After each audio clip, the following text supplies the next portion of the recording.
Hello and welcome to episode 280 of Late Night Linux, recorded on the 6th of May 2024. I'm Joe, and with me are Faden. How's it going? Graham. Good evening. And Jim. Howdy-ho. Yeah, Will is feeling a little under the weather, so Jim has stepped in. Thank you for joining us, Jim. Thanks for having me. People may know you from 2.5 Admins. Seems unlikely. You never know. Right, let's get on with the news then. A quick mention for Fedora 40, which has come out. Now, none of us run Fedora, so we're not really going to talk about it, but I thought it was worth a shout out. It looks like a great release if you're into that sort of thing. Yeah. But we are going to talk about Ubuntu 24.04, Noble Numbat, which has come out. I thought it was actually going to be delayed, but then they managed to get it out on time. It does come across as a bit more of a delayed dingo than a Noble Numbat, to be honest. Yeah, what jumped out to me in the announcement, the official canonical one, was that Shuttleworth says it's going to be supported for at least 12 years. Now, we know 5 years of free support, an extra 5 years if you go for the Ubuntu Pro, and then they recently announced this extra 2 years. But that suggests that he's got more in the works. Now, I know you couldn't possibly know anything about that, Graham. No. All I know is that it takes me very close to the age that my parents could retire. It's an awfully long time, but yeah, I think that might get extended during the life of this, and he's hedging his bets there. The desktop installer is new. It's this Flutter-based one, and it now supports automated installs with a YAML file, which is quite cool if you've got a fleet of machines. Although, don't people normally do that just by imaging them rather than going through the installation? I've seen it done both ways. I'm personally more a fan of the imaging route, but you definitely see it happen both ways in the wild. Thank God it's YAML. I mean, I think we were very desperately short on the amount of things using YAML, and it's good that they're keeping it alive. Yeah, just make sure you get your spaces right. Oh, yeah. Fucking NetPlan. Fuck you. What? You thought you knew how to configure this? I've changed. I noticed a strong emphasis on working with Microsoft in the announcement as well. Well, they've been buddy-buddy for a while now, haven't they? Yeah, but that relationship is going from strength to strength by the looks of things. Yeah, I mean, it is what it is. On the one hand, we might prefer to have less Microsoft in our canonical, but on the other hand, it doesn't seem like having some canonical in our Microsoft has really hurt us much over the last few years, so I'm not going to whine about it. What about you, Faden? Are you going to whine about it? I'm going to say nothing if I can say nothing nice. Has anyone actually tried this properly yet then? Oh God, yes. I've actually been running it in production for way too long. Because I built a gaming rig for my kid for his birthday, and the gaming rig had a very new GPU in it that needed a very recent kernel, and rather than try to faff about with backports, I just went ahead and installed the Noble beta, thinking, well, Noble will drop in production just in time for my kid's birthday, which it didn't quite, but it came real close. And in general, I mean, it's usable. Put that on the poster. Yeah. In general, the beta was usable. It wasn't great. I still notice a few things that feel significantly like slower and clunkier in Noble than in previous releases. I'm just kind of hoping that will work itself out over time, essentially. It's a lot like the difference that I feel if I go from like Ubuntu to like a Fedora. You have some weird, kind of hard to put your finger on it. Like it feels slower to start apps sometimes, but like generally everything's okay once it gets up and running. And that's the way that running on Noble has felt for the last few weeks. Now, one thing that has changed with this release is that there's a new app center, and this thing cannot or will not install third-party debs that you've just downloaded, which means that if you go to download Chrome and try and open the file, it just gives you weird errors that are very unhelpful, and you don't have Chrome installed. Now, the argument for this is security, which, okay, I understand, but at the same time, this is supposed to be mainstream Linux, and if you can't run Chrome on it or you can't install it using the GUI, then something has gone very wrong as far as I'm concerned. Now, yeah, you can just dpackage-i install it, but somehow that it just doesn't sit right with me that normal people can't install Chrome with a GUI. Well, this is one of those where it got painted with the shitty end of the stick on both sides, so it ends up being not quite as bad, arguably, because in my experience, the old App Center was very unreliable to actually install the Chrome or any other deb directly from the browser anyway. And I usually did already resort to downloading the deb and then hitting the terminal and doing a dpackage-i with it. Or in most recent releases, you can actually use apt directly on a downloaded deb. But either way, yeah, I'm accustomed to hitting the command line for that. Now, Not every app center is that way. When I tested the same essentially under the hood, GNOME App Center, when I tested it on Clear Linux, for example, everything went instantaneously there. If you clicked the download Chrome button and just, let the native associations bring it into the GNOME App Center, the software center, or whatever they called it, everything just instantly completed. But in Ubuntu, it's always been one of those like, well, if you let it do that, maybe it will work after like 45 to 80 seconds of thinking about it, or maybe it just completely won't. And after several times of dealing with that annoyance, I finally just stopped. And every time it's like, nope, right click, save as, and hit the terminal and depackage I. I don't understand why Canonical have not worked with Google to ship a Chrome snap. Graham, have a word with them. Hang on, Joe, is that really what you want? Are you really the one that's here saying, we want Canonical to just go ahead and direct bundle the commercial proprietary thing that we're normally ranting about being the stranglehold on the web? Really? No, I'm not saying bundle it in the shipped ISO. I'm saying put it in the Snap Store so that you can say, just go and search for it in the App Center.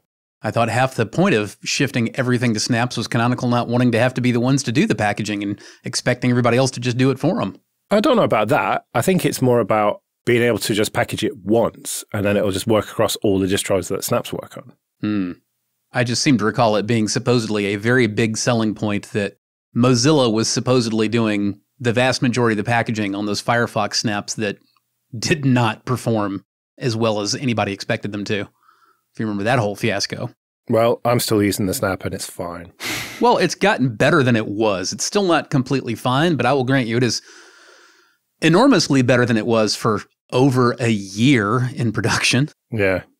Well, if you don't want to use snaps, then Ubuntu is a great option because if you go for the minimal installation of Ubuntu, then you don't get any snaps at all.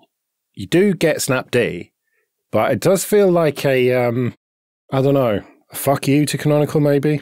I'm sure Canonical will be along soon enough to rectify that little problem, Joe.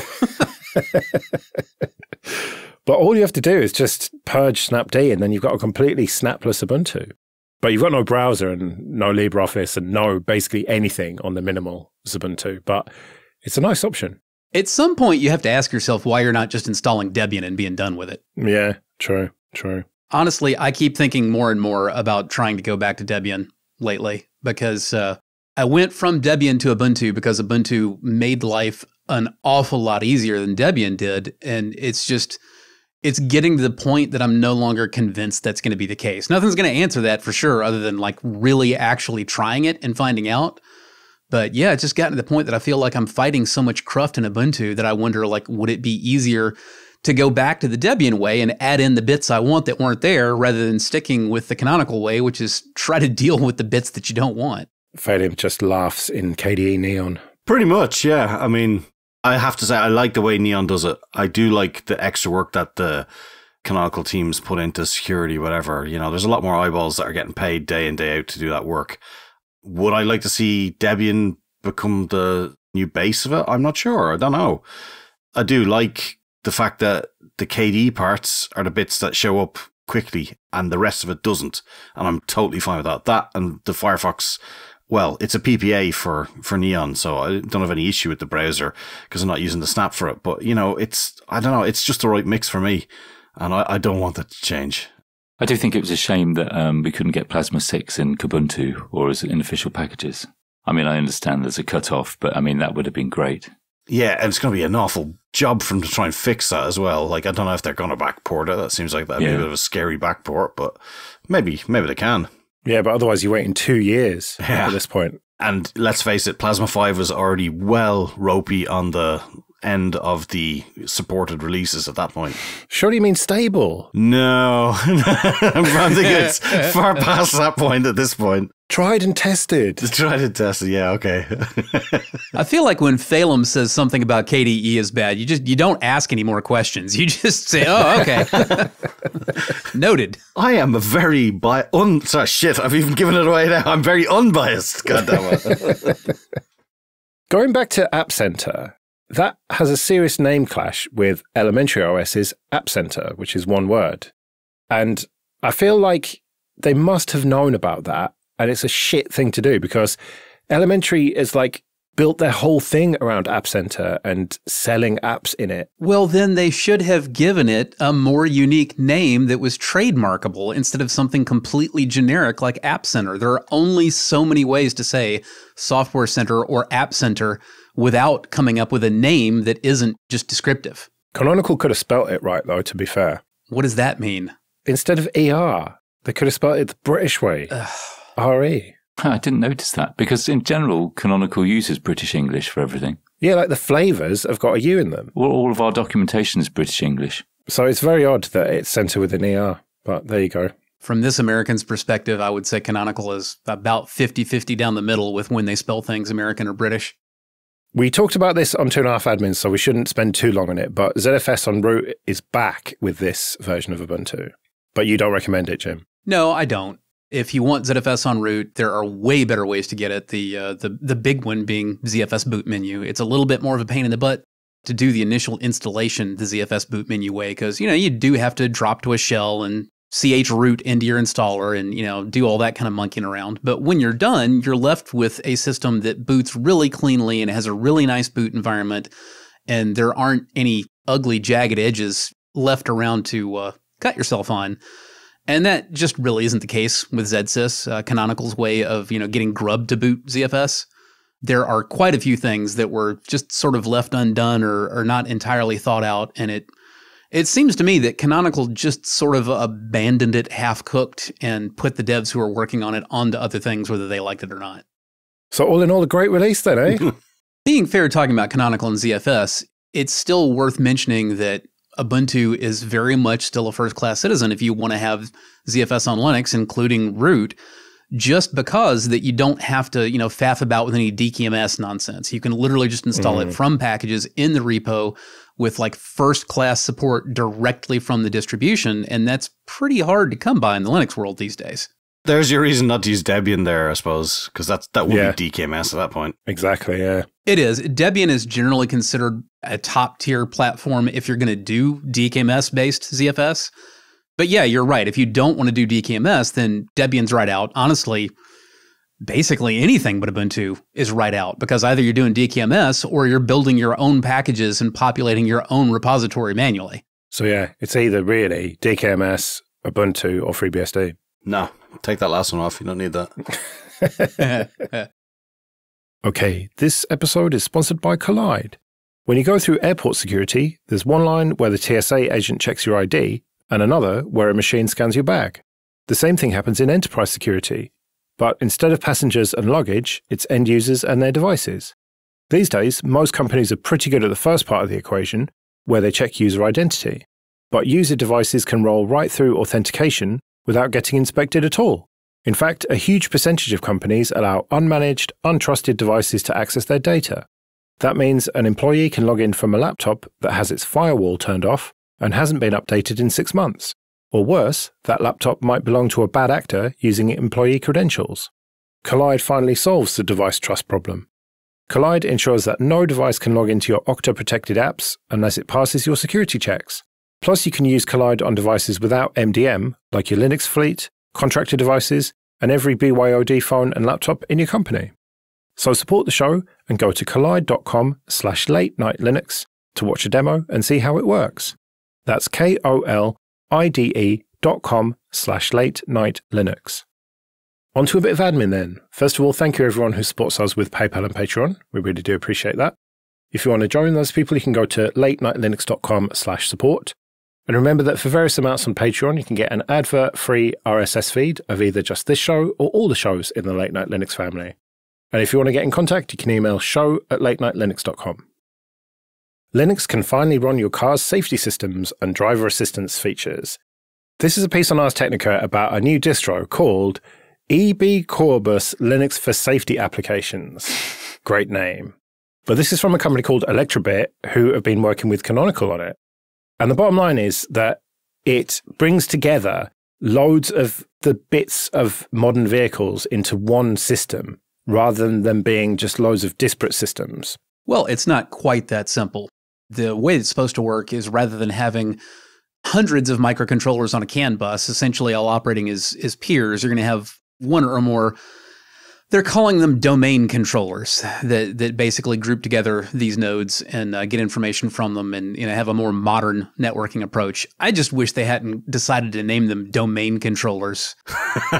As somebody who has to manage a lot of Active Directory through the day, no potential for name confusion there. I just picture that guy who had that Sun server sitting in the back of his car as his giant MP3 player, now trying to install whatever the latest Windows server is on it.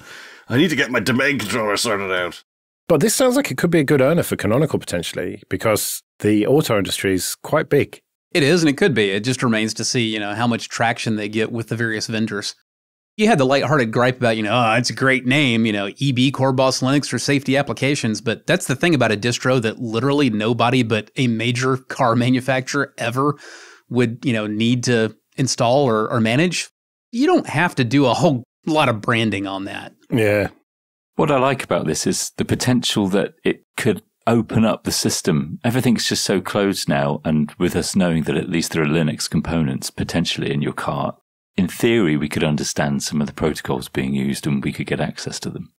I kind of like the idea that it condenses some of the basically the information security domains, the vulnerability domains. Right now, you can be an absolute expert in, automotive electronics and the CAN bus and the various ways to hack that and whatever, but that knowledge doesn't translate very directly to InfoSec knowledge in the mainstream computing world and vice versa. I'm actually not upset about the idea that maybe there's one less kind of hacking you need to have just a incredibly deep knowledge of to keep yourself safe, And it's a good sign that TÜV Nord, said that wrong, my wife's going to hit me, but yeah. The essentially standards organization of Germany is giving it a thumbs up is a pretty big thing, I would say. And we definitely shouldn't worry because the likes of Chrysler and Ford and Tesla definitely won't just take this Linux computer and connect it directly to the cellular modem in the car and put it right on the internet or anything. That'll never happen. They wouldn't do that. Potentially bad news for RISC-V. Google have dropped support for it in their Android common kernel, which is where they take the upstream kernel and then add the Android bits to it. Now, it doesn't mean that they're completely abandoning RISC-V, but it means that they have acknowledged that RISC-V is nowhere near ready yet. And so it's going to be quite a while before we actually start to see Android phones and devices running RISC-V. Acknowledged is very much the right word here, because that's the thing that I felt like you could have drawn a bigger underline under, which is that RISC-V support didn't actually work properly in the Android common kernel to begin with. They're not stripping out functioning code. You couldn't just run Android on RISC-V with the common kernel already, and you still can't. The other side of that is that when you are doing RISC-V development with Android, you're not using the common generic kernel. You're using a custom kernel, which is also the way that a lot of the phone manufacturers do it. A lot of the phone manufacturers aren't using the common kernel. They use their own image. Yeah, exactly. They take the kernel from Google and then fuck with it even more. We're living in a world, essentially, the mobile computing world looks an awful lot like the computing world of the 1970s and 1980s that I grew up with. It's a bunch of mile-high silos that don't really talk to each other. You've got, a custom image for this hardware build that goes all the way down. You can't run on any other build or vice versa. And very few of the hardware builds will run a completely generic version of the operating system because everything's designed to be tweaked specifically, tightly for that one specific silo. In case you can't tell, I didn't like that in the 70s and 80s, and I don't like it now. Well, it actually gets worse because we keep hearing rumblings from the US government about trying to stop China using RISC-V, which I don't really understand how that's going to work because RISC-V is licensed permissively, and there are loads of companies already making RISC-V SoCs in China. Do you not remember the export control kerfuffle around MP3s back in the day? Well, and encryption and stuff as well, right? Yeah. Your licensing rights, that's a civil issue.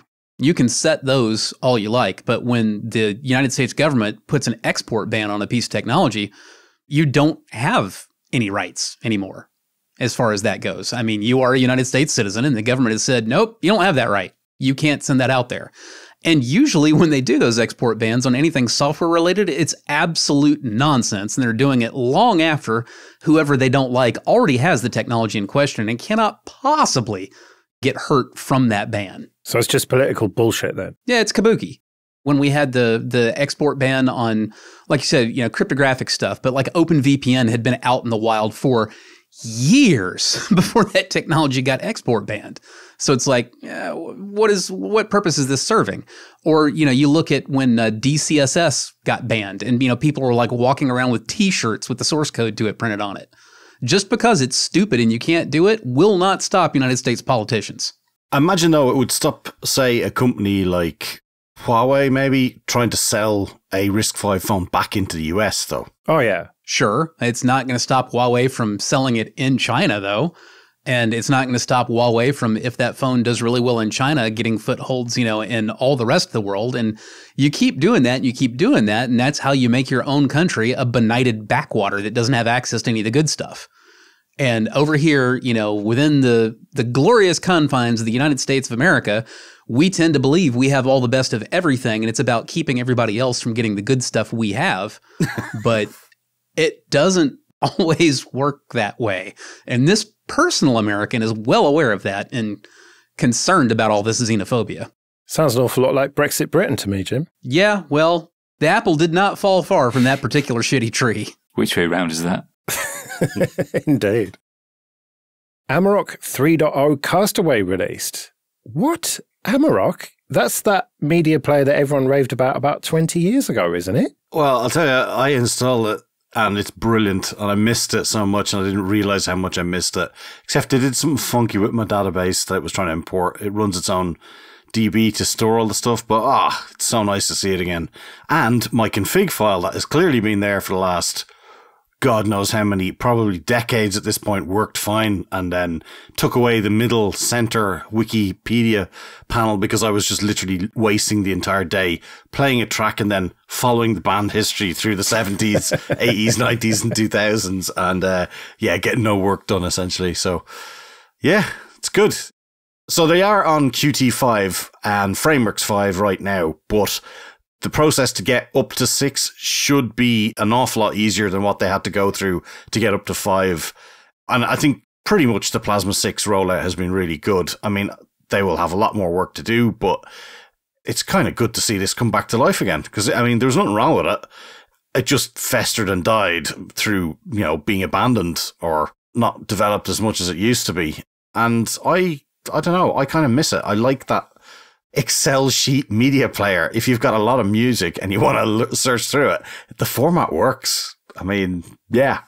I think the nice thing about Amarok is it's the best and worst of KDE in that you can actually make it look and act like any other audio player. You can get rid of all of those panels. You can get rid of like the mood bar. You can make it look like VLC, but at the same time, you can also include the folder browsing, which I find essential. And I like the rating system and all that old stuff. So you can turn it into like a music player IDE. So I'm really happy to have it back. And so this works all right with Plasma 6 then? Yeah, works fine. I mean, I had a bit of I rushed kind of testing it, but I had a thing where I didn't import some of my music, but that might be just the fact that I kind of just fired quite a bit of stuff at it and didn't really tidy it up. So I'm not sure what the issue is there, but I've played music on it just earlier. It's totally fine. Like, it's great. All right, Fadim, you wanted to plug Academy 2024. Yeah, just very simply that registration is open now and it's going to be in Würzburg. It's going to be online and in person, and it's from Saturday the 7th to Thursday the 12th of September. Right, well, we'll put a link in the show notes. Right, well, we better get out of here then. Thank you very much for joining us, Jim. Good to be here. Hopefully you'll stick around for next week then. I think we can arrange that. We'll be back next week. Until then, I've been Joe. I've been Phelim. I've been Graham. And I've been Jim. See you later.